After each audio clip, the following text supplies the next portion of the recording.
If I drop this coffee cup, it will fall on the ground. Why? Because of the law of gravity. I simply understand the law of gravity. If I tell you, Kassi, I know that if I drop this cup, it's going to fall on the floor. You don't say, oh, I am so impressed by your faith in gravity. I don't have faith in gravity. I just understand gravity. Well, the same is true with the inner laws. And one of those laws is if you tell the truth, things are going to work out much better.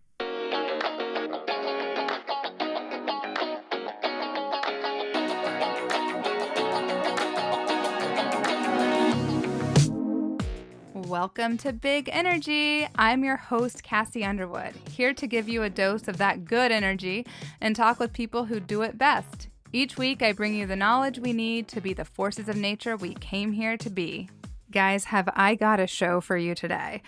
Marianne Williamson is my heroine. She is the living embodiment of what I strive to become, my own version. Don't want to totally rip off Marianne, but she's doing it pretty well, guys. Marianne has spent her life tending to the wounds of Americans and people across the planet. Wherever I go, people are talking to me about Marianne Williamson, and she has been listening to what Americans are going through and what they need. She founded Project Angel Food, which is a nonprofit that delivered more than 13 million meals to the ill and dying homebound patients since 1989. She is a co-founder of the Peace Alliance and supports the creation of a U.S. Department of Peace.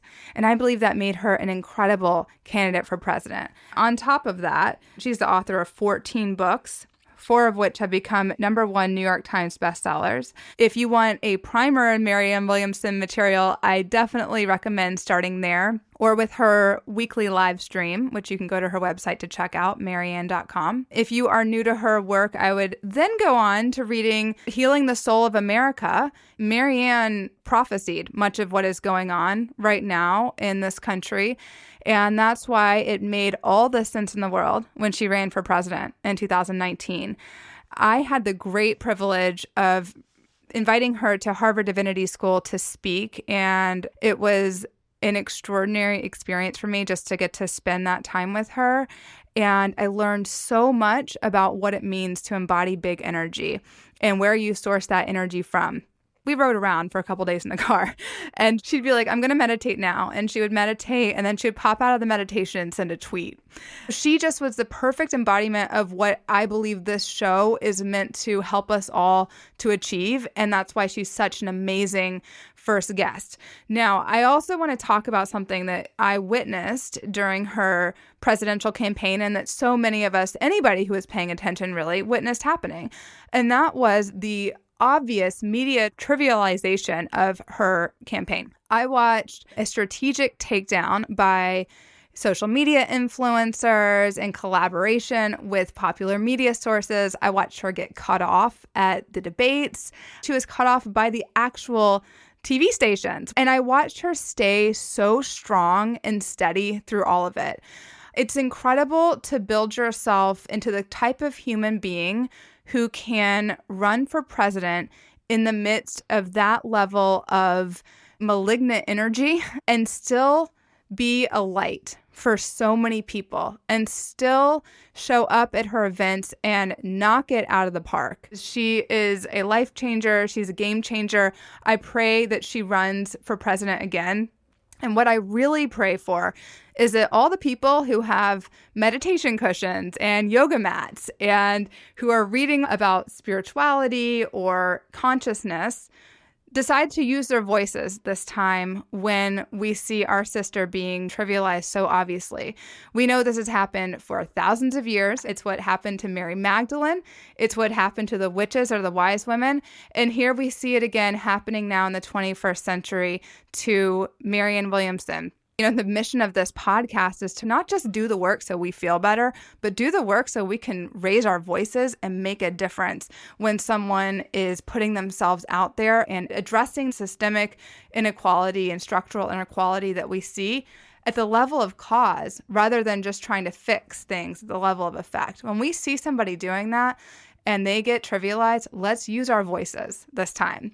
It makes sense then that Marianne is equipped with the information about how we can actually develop ourselves into the kind of people who can use our voices, who have that courage, who are not afraid of what other people think, or at least who don't let that fear stop us. And so she's going to share with us how to stop walking on eggshells, the role of forgiveness and being a radical truth teller.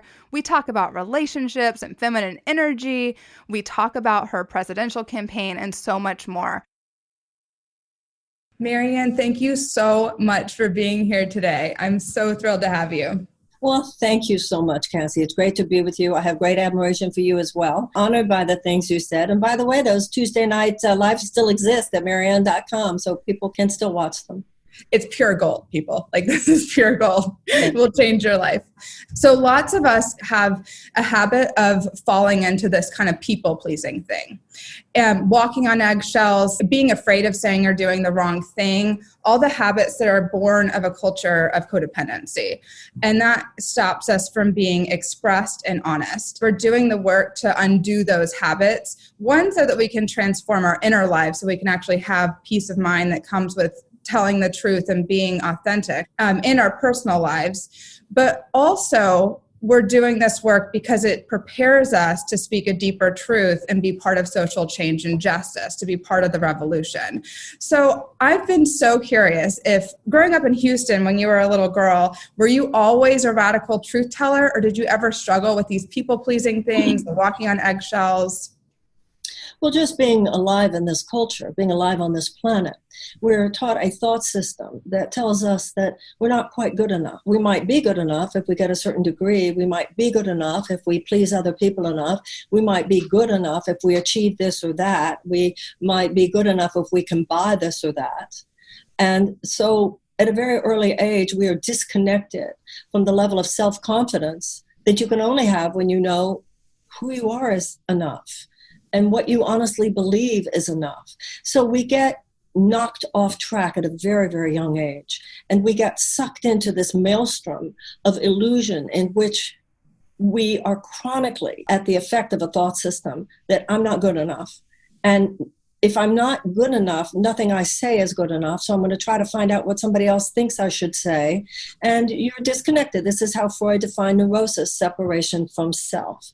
And sometimes, by the way, that's fortified by people who love you a lot.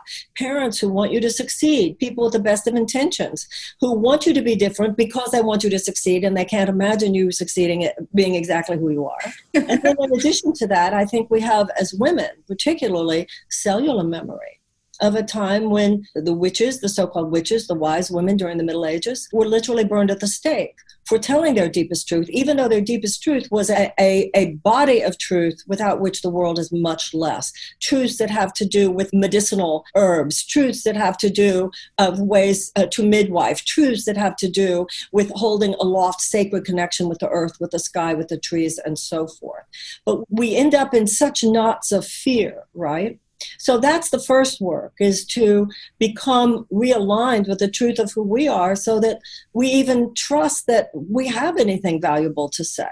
So you first have the issue of a culture that devalues, then you have the issue of the cellular memory of women having been devalued, and then you have your own experience of the times that you've tried, the times you've opened your mouth and been put down by men, or it might have even been by other women. So you get to a certain age, and the last thing you want to do is make yourself vulnerable to all of that punishment and pain and humiliation and embarrassment. Now you add to that in terms of the culture and the society and the political and economic issues. We don't even know what the truth is half the time anymore, because the institutions whose job should be to clarify and to educate focus not on truly edifying, truly elucidating, and truly facilitating a deeper understanding, so much as manipulating and exploiting to fortify their own power. And by that, I mean such things as political establishments and the media today. So you have to fight hard, your own inner jihad, as the Muslims would say, just to get to the point where you think what I have to say is valuable. And then when it comes to what's happening in the culture, a lot of people are awakening to what the truth even is. I do think there's an awakening going on. I do think that in everything that I just mentioned, people do have an understanding of what's needed, and then we have to go about the hard work of making it happen. And that's why you're out there, that's why I'm out there, that's why millions of people are out there who are facilitators of that process, both in terms of our internal discoveries and in terms of our external ability to say what we mean and mean what we say and not back off no matter who doesn't like it. So good. Amen to all that. So I have found that in my own work, there was a real trajectory. In the beginning, I just needed to learn how to tell the truth. I mean, I was just telling people white lies because I didn't want to hurt their feelings, or I didn't want to rock the boat or upset people. And then as I became more comfortable and literally had to go back and tell people, oh, I wasn't being completely honest in this situation, and build that muscle of actually telling the truth, going back to repair where I hadn't been a truth teller. It was only after I could do that basic stuff in my life that I could start to become available to hearing and being part of a larger truth. Did you have that experience? What kind of work would you recommend that people do to start to just be able to tell the truth with people in their lives? I've had the same experiences that everybody else has had. When I started doing the Course in Miracles, I think I was 27. And the most radical lesson in the Course is where it says you are as God created you, that who you are is enough. Because once you are trained to believe that who you are is enough, then what you think is enough and what you feel is enough. The issue is coming to recognize that there are objective discernible laws of internal experience, just like there are objective discernible laws of external experience. If I drop this coffee cup, it will fall on the ground. Why? Because of the law of gravity. I simply understand the law of gravity. If I tell you, Kassi, I know that if I drop this cup, it's going to fall on the floor, you don't say, oh, I am so impressed by your faith in gravity. I don't have faith in gravity. I just understand gravity. Well, the same is true with the inner laws. And one of those laws is if you tell the truth, things are going to work out much better.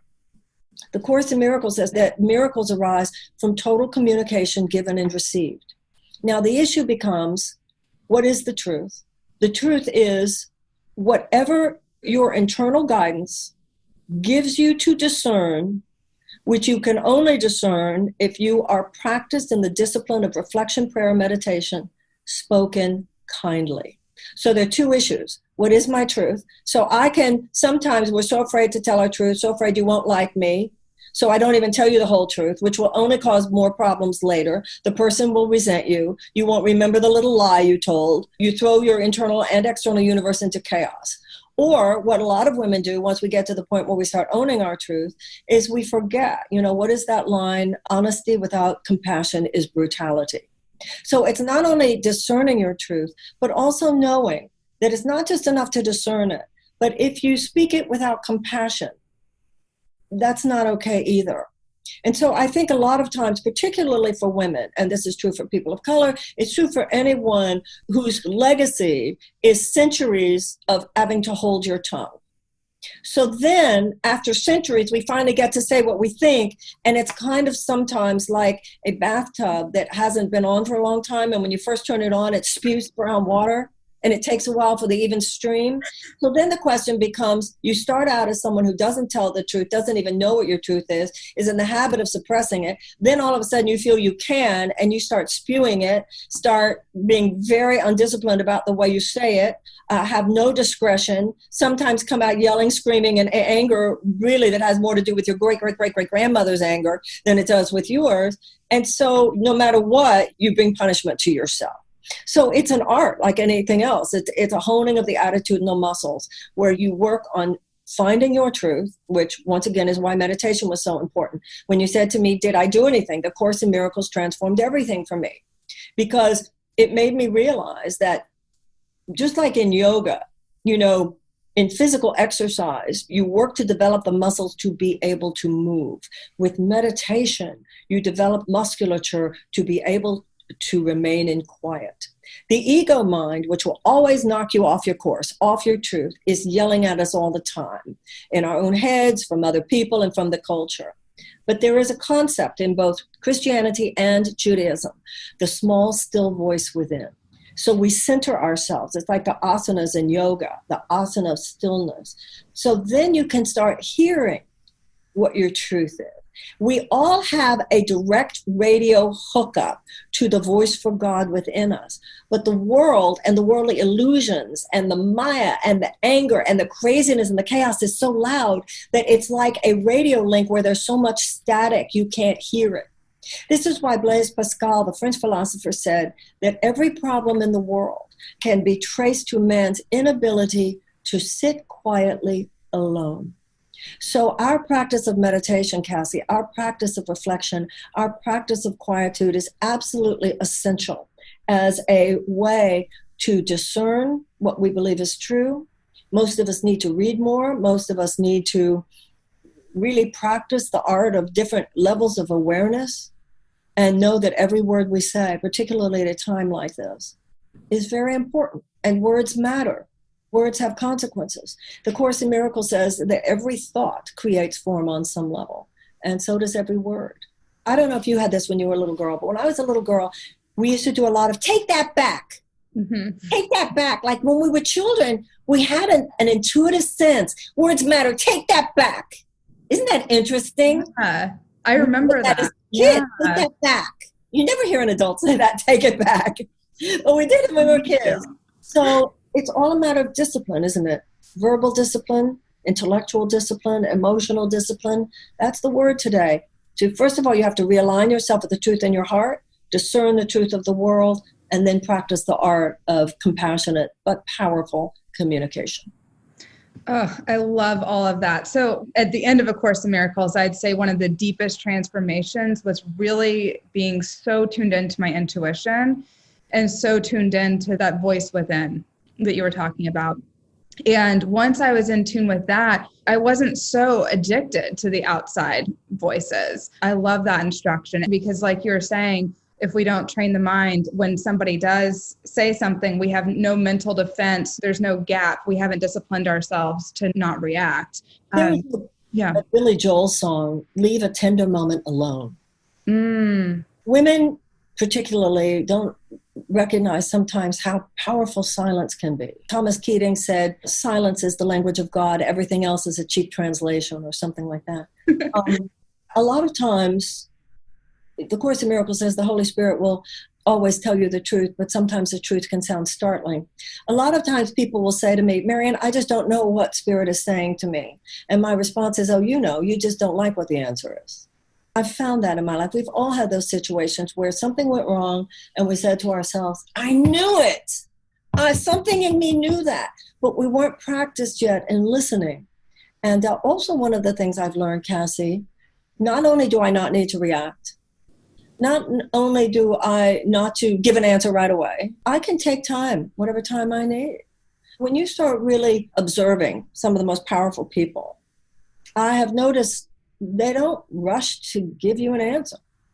They don't have any problem saying, I need time to think about that. I've made some big mistakes in my life because I didn't take the time I needed to think about it, to reflect on it. We're just at the effect of a culture, which for understandable reasons, is one in which the majority of us seem to lack all impulse control.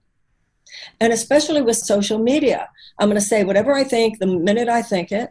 And then also because you're behind a wall of anonymity, for most people at least, you can indulge sometimes even the most vile attitudes, snarkiness, anger. It takes a lot of emotional discipline to choose personal power today.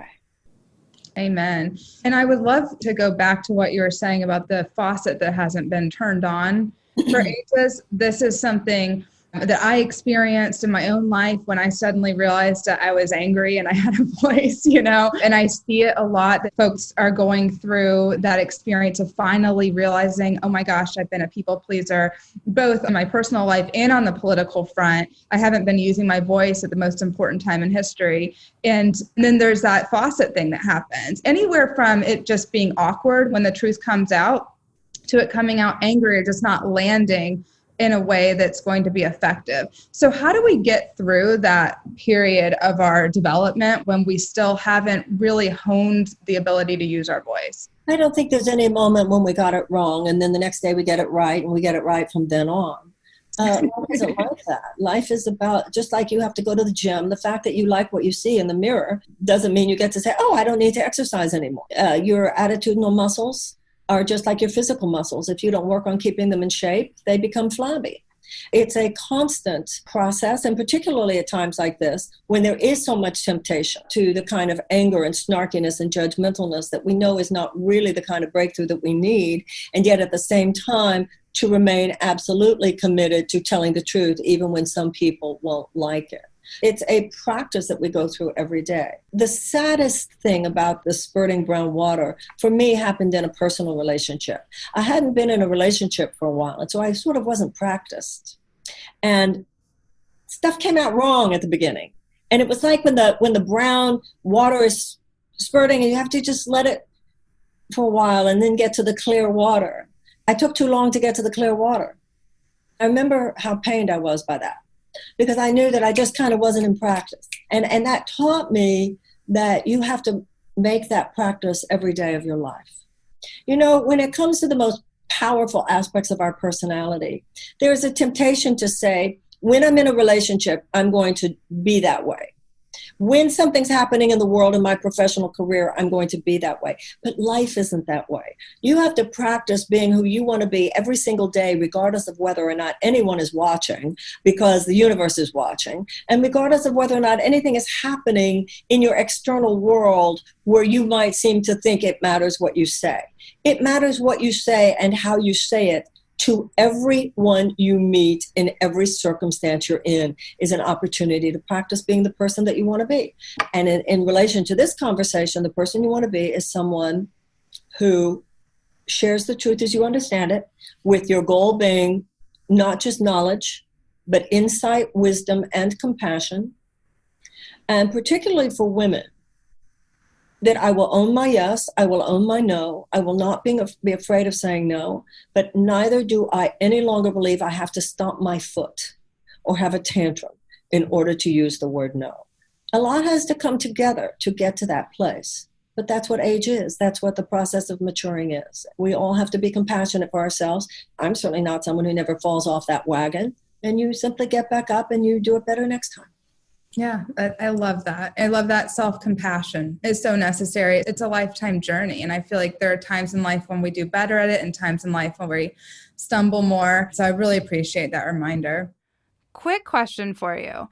Are you ready to drop the money baggage, experience the frequency of abundance, and be unavailable for bullshit, aka get that bad bitch energy?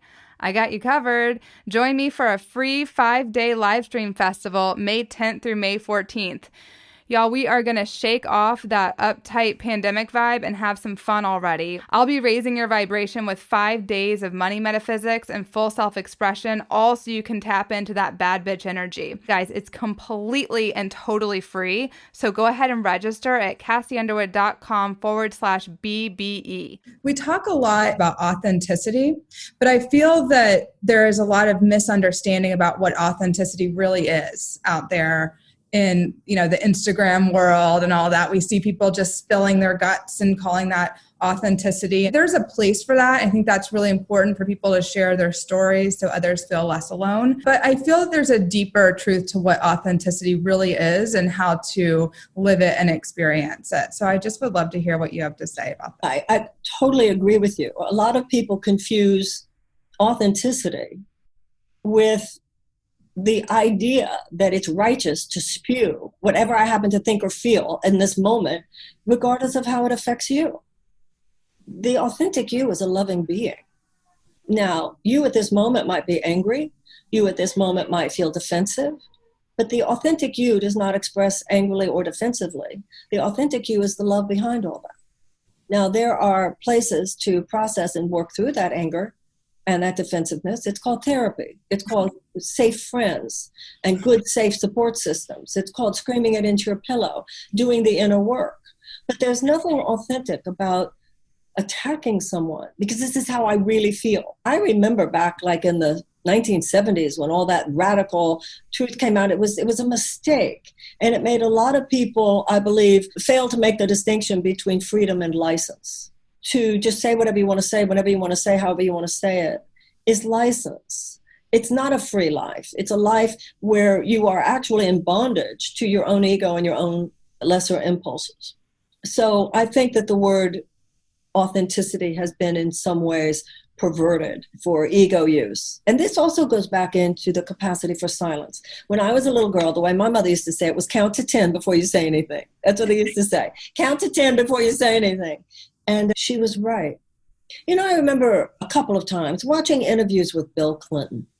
And it's very interesting, you know, regardless of what you believe about his politics, he was a great politician for his time. And if you see him interviewed, you can see his mind working. And he gives the answer when he feels he wants to. It's kind of like the Olympic coach who says to the athlete, before you make the jump, see it in your mind. Gather your forces before you speak. Because what comes up immediately, the Course in Miracles says the ego speaks first and the ego speaks loudest. My anger might come up. My defensiveness might come up. My triggers come up. Say that, oh, that was the authentic me. No, that was my appetites came up. My triggers came up. My wounded places came up. My psychic wounds came up. Don't call that your authenticity. Your authenticity is that there's a loving woman behind there who knows what she's doing on this planet, but you have to find her. And so centering yourself. But that's the power that meditation gives us. That's the power that yoga gives us. That's the power that prayer gives us. You don't have to rush. Even in business, you see it in business, but it's true in all of life. I remember somebody very early in my career when I first, published a book and, I started being in meetings with people like agents and lawyers and those kinds. I don't remember who it was. It was a lawyer or someone. And he said to me when we were going into a meeting with a publisher or someone, and he said, remember, Marianne, you don't have to say anything. People are going to say things to you and just say, thank you. That's great to think about. Thank you. You don't owe them an answer right now. You don't owe them anything. You don't owe them anything. This is what powerful people do. You listen. The capacity to listen is an important part of communication. Because if you don't observe and listen first, your authentic self wants to take in everything that's happening. And speaking when you wish to speak. And once you get centered and aligned in that place, then you can trust yourself more. And it takes years and it takes practice and it's a musculature. It's an attitudinal, emotional, psychological musculature. And that's what we're all developing. It really is. And my experience is if I have stuff that I want to share with somebody, especially if I'm in a relationship, because you're spending so much time together and there's so many triggers, I find that if I share something right when it comes up, I create so much more of a mess. It just becomes a 3-day thing when quite often once I do my work around it and meditate and pray on it, I didn't need to say anything at all. 90% of the time, nothing really needed to be said. I think romantic relationships are the most difficult of all for these because you have such layers of personal trigger involved, most of us anyway. And also in heterosexual relationships, and I'm sure that this is true to some extent in non-heterosexual relationships, but in heterosexual relationships, there's a lot there about how a man's brain works differently than a woman's brain. I used to go in Los Angeles years ago and hear this woman named Pat Allen. She's a psychotherapist, a relationship counselor in Southern California, and she completely changed my world because she talks about how there's this bridge between the left lobe and the right lobe of the brain called the corpus callosum. A woman has a much thicker bridge between the two lobes than a man does, although a left-handed man is a little more like a woman. We're a 4-lane highway. A man is a 2-lane highway. A man is pretty much in his thinking mode or his feeling mode, where we're thinking and feeling all the time. If you talk feelings to a man when he's thinking, you'll end up feeling he didn't take you seriously. But if you talk thinking to a man when he's feeling, he can't hear you. Then you'll feel unheard. Because he's in a feeling mode now. He's just not in a thinking mode. Or he's in a thinking mode right now. That's why she talks about making an emotional appointment with a man and asking, is this a good time for you to talk? And that's not just true in romantic relationships. It's not just true between men and women. It's true with everyone. It's not just what am I going to say, but is this a good time to say it? Sometimes we've been so spoiled by social media. People have lost their careers because of tweets. But even a text, how many times do we wish we could have taken that text back? Why did I do it? It was too easy. And that's lack of impulse control. Now, with men and women also, that's particularly, I found a big deal. Pat Allen says that a woman's greatest psychic craving is that her feelings be cherished. And a man's greatest psychic craving is that his thoughts be respected. And one of the things she taught in those classes, she was so brilliant. She said men are more sensitive than women. And so when we rough up a man with the things we say, we sometimes have a much higher price to pay than we would have ever thought.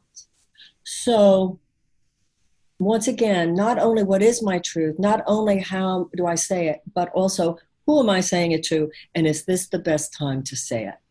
I used to completely have such a lack of impulse control. I got to say it, and I got to say it now. And sometimes people would say to me, Marianne, tonight is not the night to write that email. But it's like you can't bear the discomfort of not putting it out there. It takes discipline. If you just cannot bear to not say exactly what you think when you need to think it, that's a weak person. That's not a strong person. I'm over here laughing because I relate to so much of what you're saying. And you turned me on to Pat Allen. I took your Aphrodite training. Aphrodite training is a perfect example of that. Athena speaks very differently than Aphrodite. Athena is great for a business meeting. I have learned that in my own life, Kassi, and I learned it the hard way. Many of the things, and I'm sure you know with your work, ways I might communicate in a business situation or in a professional situation that might be very successful, might be very unsuccessful later that evening. The masculine aspect says what we think, and the feminine aspect expresses what we feel. Pat Allen talks about how two masculines cancel each other out, two feminines cancel each other out. That doesn't mean men and women. This is as true in gay relationships as straight relationships. But in our professional work, we are the giver. We are the masculine element. We're not the receiver. And men want to feel, or heterosexual men, want to feel that there's some place that's just like emotionally, just like with our bodies. Can you be penetrated? And if you can be penetrated with your body, which is not that hard, but you can't be penetrated emotionally, psychologically, it gets tiring. I have definitely noticed this. I practice this because of what you taught me in the Aphrodite training. And you talk about taking the hour between goddess time. Yeah, goddess time between work and romance and getting into that mode. Well, Pat Allen says that it takes 30 minutes for the brain to literally shift. It literally takes 30 minutes for the brain to shift from that work mode to the nighttime romance mode. It's a different mode of operation for the brain and the emotions. It's a different grounding. And that's a serious issue for women who work. Yes, and it's so important to be able to be aware of that so that you can practice it, because the truth and authenticity, even if you have a very good spiritual practice, the authenticity that shows up when you've been working is very different than the authenticity that shows up if you've spent the time to get into your heart, get into your body, taken a bath, meditated, whatever you need to do to move out of the mind. Yeah, and I think is very different than I feel. Right, the I feel. Yes, it's very powerful. So, Marianne, what does radical truth mean to you? Well, certainly it means all the things that we've been talking about today, but particularly given the political and social and economic situation in our times. I believe that radical truth-telling involves deep recognition of a level of corruption that now infuses our democracy, our government, our criminal justice system, and our economy. And it's somewhat painful for a woman, I think, because we want to be loved, we want to be approved of, we want to be applauded. But to tell the real truth about what's going on in this country today is not going to get you universal applause. And one of the things I admire about you, I remember when we were at Harvard Divinity and I heard you speak, and you are beautiful at that as well. You were really laying it down, you were telling the truth, and you didn't leave your feminine while you were doing it. And that's really what so many of us are looking for. I'm going to say what is true. The situation is corrupt. For the last 40 years, an economic system, which is American capitalism, completely unfettered to any moral or ethical consideration for people or planet, which is essentially a virulent strain of capitalism, has not only corrupted our government because of the amount of money that corporations can pour into our government, but it has also made toxic our entire value system.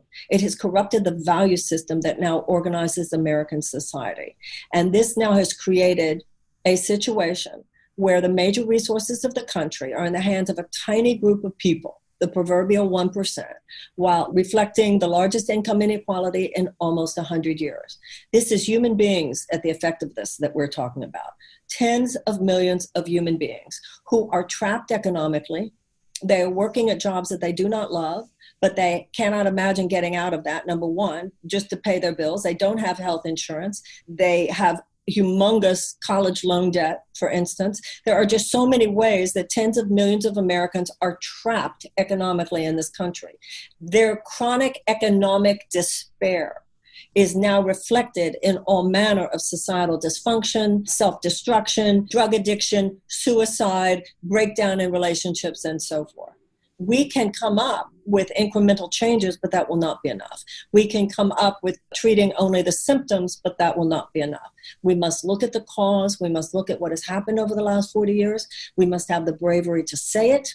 We must have the courage to stand up to the forces that perpetuate those injustices. And we must be willing to not back off, even when we are punished in whatever way. It could be mockery. It could be laughter. Absolutely.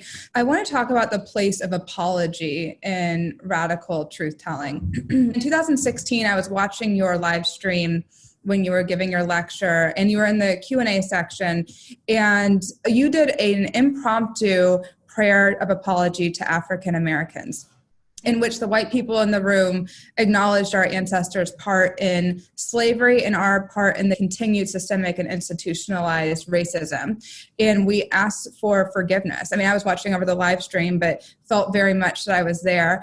It was one of the most powerful things I've ever seen. And later, when you ran for president, of course, you called for reparations for slavery. So can you tell us a little bit about the part of apology and radical truth-telling? Well, first of all, let's realize that the same psychological, emotional, and spiritual principles that prevail within the journey of one individual prevail within the journey of a nation, because all that a nation is a group of people. So our political establishment is stuck in a 20th century mindset. Now, notice Fortune 500 CEOs now go to business retreats where they do meditation sessions. We have Harvard Medical School doing symposiums on integrative medicine. We have educational conferences where the focus is on educating the whole child. Every corner of American society has now moved into a 21st century mode of recognizing that psychological, emotional, and spiritual principles all make up the journey of people, not just external behavior. Politics is still stuck back there. But the truth of the matter is, it is a spiritual principle that not only prevails within an individual's life, but also within a nation's, that number one, you cannot move forward until you clean up the past. Now, in the religions, you'll have the Catholics going to confession. In Judaism, the holiest day of the year is called Yom Kippur, the Day of Atonements. And in the 12-step programs, you have to acknowledge the exact nature of your character defects. You have to admit them and, where possible, make amends. And the making amends is also important in Catholicism and Judaism. You can't just be sorry. Now, the United States, as we know, has an original sin. I'm not someone who thinks we've only done things wrong. We've done a lot right, but there are some things that have been very wrong. And just like individuals, we must atone, we must acknowledge, and we must make amends. Now, a lot of my career has been spent, as you were saying, doing the kind of inner work. We were doing the racial reparation, white privilege stuff for decades, actually, before it became trendy, you know. I'm glad that it's so mainstream now. But my focus on that came from a spiritual place, starting with my book, Healing the Soul of America in the 1990s, applying spiritual principles to a nation, knowing it's just people. We're stuck until we deal with this. So at first it was the apologies, that such as you saw on screen. And then when I ran for president, one of the reasons I ran is because I realized if you owe me $1,000 and you apologize to me and you atone for having done that to me, while I am grateful, I'd like my $1,000 back. So the process isn't complete. We can have all the white privilege, racial healings and understand our feelings, and that's really good. But it can't stop there in order for the reconciliation to be complete. Now, one of the things I found, Kassi, I don't think that the average American is a racist, but I think that the average American is woefully undereducated, and in many cases just uneducated about the history of race in the United States, which stems from many reasons. They grew up in mainly white states, white neighborhoods, and also a terrible lack of education about this and about all aspects of American history, civics, and government in many, many states. And even where the history of race is taught, it's not taught nearly as deeply as it needs to be. Now, what I found on my presidential campaign in the whitest states in America, I would become a little American history teacher for about 7 minutes. And I would find that if you explain to people what happened, the first slaves brought over in 1619, slavery existing as an institution for almost 2.5 centuries, the end of slavery between 4 and 5 million formerly enslaved people. Those slaves promised 40 acres and a mule for every formerly enslaved family of 4. Most of the time that not given, even when it's given, taken back. 12 years when the federal troops were stationed in the South to guarantee that slavery as an institution would not be reconstituted. But as soon as the federal troops left in 1877, all hell broke loose. Southern legislatures passed the Black Code laws to make sure that Black people in America in those states could only experience subpar economic opportunity, political opportunity, and social opportunity, creating the matrix of institutionalized domestic terrorism, which was segregation. What is lynchings if not terrorism? You have 2.5 centuries of slavery, followed by another 100 years, essentially. 1865 all the way to 1965, finally, through the Civil Rights Movement, the passage of the Civil Rights Act, then the passage of the Voting Rights Act, but then Dr. King dies, and the one piece that they had not yet gotten to was the economic gap. I think if King had lived, I think if someone other than Nixon had been elected, you cannot overestimate the difference that it made in the trajectory of American history that both Bobby Kennedy and Martin Luther King were assassinated. And so we're still in the journey, and we have the next step to take. When I would say this to people, I would watch, these white people I never thought about. Yeah. Then I would say that since World War II, Germany has paid $89 billion in reparations to Jewish organizations. Now, that doesn't mean the Holocaust didn't happen, but it has gone far towards an emotional and psychological reconciliation between Germany and the Jews of Europe. We paid in the 1980s $20,000 for every surviving prisoner from the Japanese internment camps. So in the United States, we've done this. Ronald Reagan signed that into law. The idea of economic restitution towards a people that has been wronged should not be considered an odd thing, because it's not an odd thing. The last thing I want to say about that is that it is different than race-based policies. Race-based policies, more money to historically Black colleges and so forth, all that's good. But it lacks moral authority because it leaves open the question of why that economic gap exists to begin with. And we must acknowledge that. So what reparations does is it has the moral authority of a mea culpa. It is the conscious acknowledgement on the part of one people that a wrong has been done, and the willingness on the part of that people to make it right. This is what will free us. This is what will not only make a huge difference for Black America, but it will make a huge difference for white America. And it will finally free us from this horrible trajectory that has led to so much suffering and so much pain, and go far towards giving our children and our children's children an opportunity for a clean slate. Yes. Oh, I so appreciate that you talk about this level of reparation and that it's necessary. I remember at the second debate, the way that the crowd responded when you gave just like a micro history lesson in the moment and then called for reparations for slavery, everyone reacted so strongly. It was like reminded us. I was in Detroit, and a lot of what I knew about this I learned in Detroit. So I knew where I was. But if you remember, you look at that tape, the question, as soon as I said it, somebody got me right off that topic because that somebody really didn't want me to talk about it because that person wasn't going to talk about reparations. Kind of interesting. Talk about radical truth-telling. If I had been then, of course, those debates were, I'd never done that before. If I had been who I am now, I would have said, wait, what just happened? I'm talking. I'm talking about reparations. Yes. But, I wasn't practiced enough in the art of giving and taking those punches on a debate stage like you need to be. I love that reflection too, because I found that for me to become a radical truth teller or to be on the trajectory of radical truth telling, it does take that period of reflection after a situation where it's like, I know I could have done a little something else. Well, especially on a debate stage. I mean, I can't even imagine. I started to get my sea legs on the second one. And if I'd given on the third one, man, I would have been there. But somebody wanted to get me off that stage and made sure it happened. Well, we all saw what was happening. Anybody who was paying attention saw what was happening. And it's, You know what, Kassi? You wrote a post several months ago that I appreciated so much. Talk about radical truth-telling. And you really laid it down. You said we saw, and too many of us remained silent. I so appreciated that post. And I hope if you run again, and I really just pray that you run again, you were speaking for so many of us, that people will have the courage to say something and to stand up for you. You are going out there and putting yourself out there in a way that nobody else has before.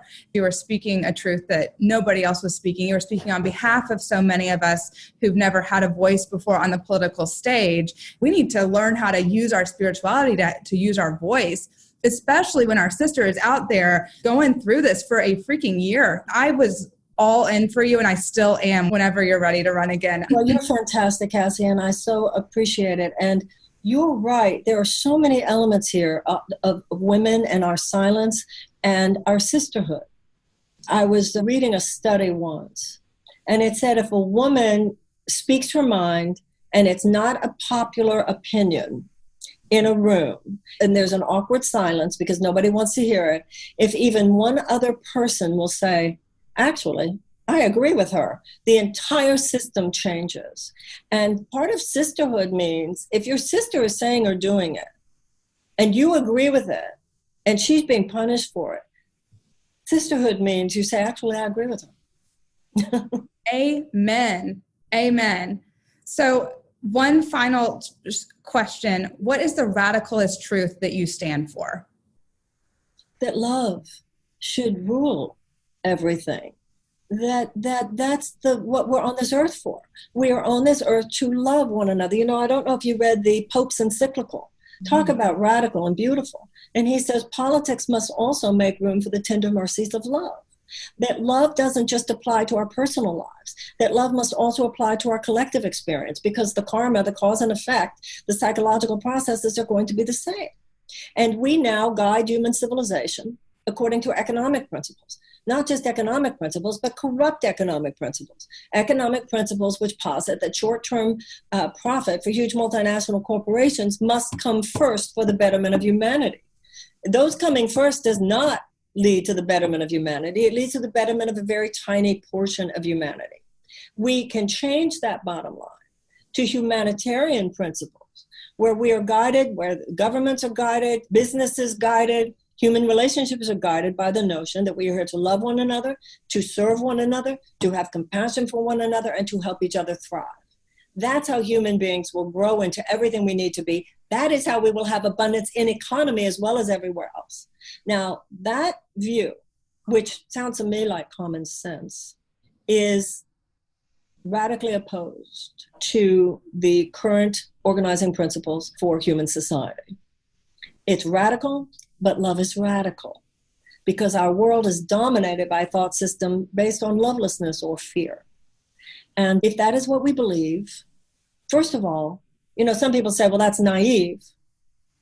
I think what's naive is to think that we'll even continue to survive another 100 years on this planet if we don't at least try. I read a book once talking about how little chickens know when it's time to burst out of the eggshell. When it's time for the little chicken to burst out of the eggshell, a noxious gas fills up the inside of the shell. It has to get out. It has to get out. And then at the same time, the mother chicken on the outside knows where to take her beak and pick a particular dot on the eggshell, which tells the baby where to go. It's unbelievable, isn't it? That the chicken is literally dying to be born. We're dying to be born. We can't continue this way. Our lovelessness towards each other. We've seen what irresponsibility towards infectious diseases will do. Same thing. It could have been a nuclear issue, could be climate catastrophe. Our way of living on this planet is a march of suicide. And love is the survivable and thrivable alternative. I don't believe it's just radical to say that and to do everything we can to forge the path that that represents. I believe it's why we're here on this earth. We are love and we're here to love. And I think it's the only way we can be happy. It's the only way we can die knowing that we did what we could so that our great-grandchildren could survive. And it's the only way to steer the world in another direction. Love is radical.